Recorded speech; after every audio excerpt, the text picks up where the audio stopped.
Bismillahirrahmanirrahim. Assalamualaikum warahmatullahi wabarakatuh.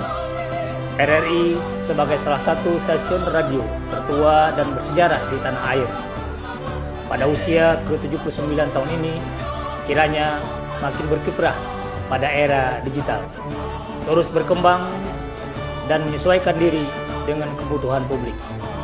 Dengan tema Inspirasi Keindonesiaan, semoga RRI terus maju dan semakin jaya.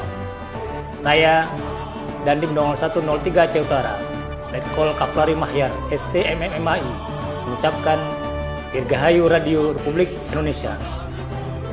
Sekali di udara, tetap di udara.